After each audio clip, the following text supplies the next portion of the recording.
In this video, we're going to teach you crazy fools how to seat balance.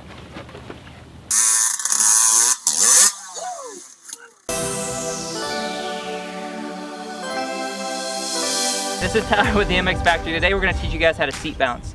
Seat balancing is a technique used to get a little more distance and a little more height when needed. You're going to learn this in 3 semi-easy steps. Again, this is for intermediate to advanced riders. So first step would be body position, where to put your body on what type of jump, and then second it's going to be your throttle control going off the face to make sure you're not going too far backwards or too far forwards. And last but not least, we're going to just talk about how to control the bike in the air. Let's go ride! Here's step 1. We're going to talk a little bit about where you're sitting on the seat, your jump pitch, how much throttle. Ideally, draw a center line down the middle of the bike. You want to put your butt over top of that. Basically get weight over the shock so you can get it to unload and get a little more lift. Now what you want to think about is every jump's got a little different pitch to it, steeper or flatter, and that's going to determine whether you're farther forward or farther back. Steeper, you don't want to be as far back unless you have a lot of throttle. There's a lot of balance in the throttle as to where you're sitting and the face of the jump that you have to have knowledge over, so don't just pick a jump and go try this.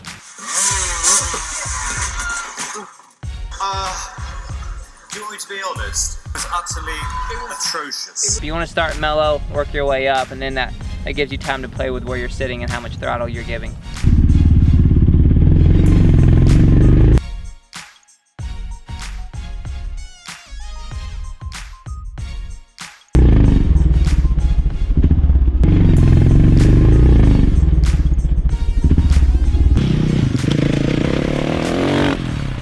Step 2, we're going to talk about throttle delivery. It's really a balance in how hard you're hitting the face as to how much gas you're putting on. If you're not hitting the face real hard, you don't need a lot of throttle. If it's a jump where you've got to get super high and far, obviously you're going to be sitting into it with aggression, and you're going to need a little more aggression in the throttle to keep you from endoing. Don't endo. Okay, whatever you say, bro.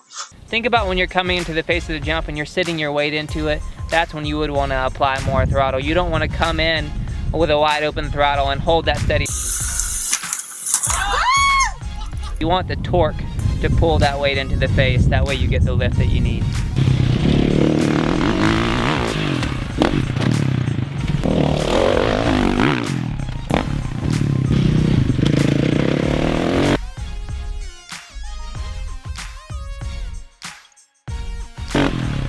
Step 3, we're going to talk about control in the air. After you take off, you're going to really need to understand how the bike's going to react. Most of the time, you end up grabbing the clutch, hitting the back brake, and leveling the bike out because you're really aggressive and there's a lot of torque and you're pulling through the face.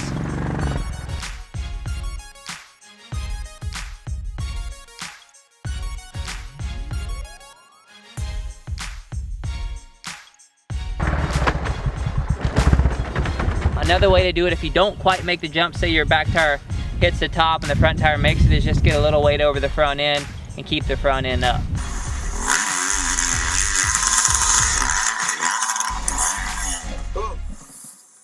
It could have been worse. A lot worse.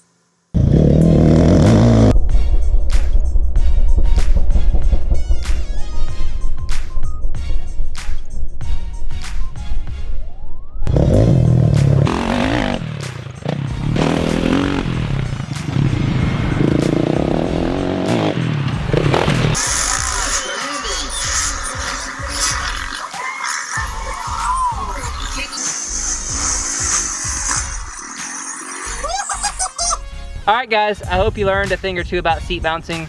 My butt's a little sore, so I sacrificed for you guys. Wait a minute. Wait, first of all, you're not going to speed past that like you didn't just say what you just said. Make sure you subscribe, send us some questions. Whatever you want to do, just do that for us. We'll do this for you. Thank you.